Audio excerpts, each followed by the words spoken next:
হরে কৃষ্ণ। মন্ত্র কি? মন্ত্র হলো যে বীজ আমাদের মনকে বহির্মুখী জগৎ থেকে টেনে এনে ভাগবত পাদপদ্মে নিবিষ্ট করে, তাকেই বলে মন্ত্র।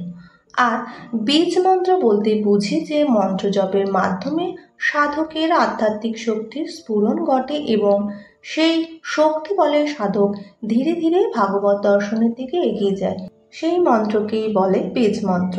জপের যে মূল মন্ত্র বা বীজ, তার মধ্যে যাবতীয় আধ্যাত্মিক শক্তি নিহিত থাকে।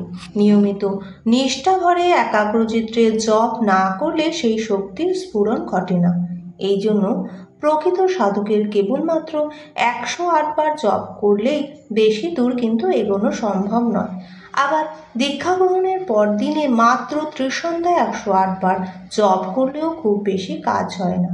এই জন্য জপ সংখ্যা বৃদ্ধির প্রয়োজন।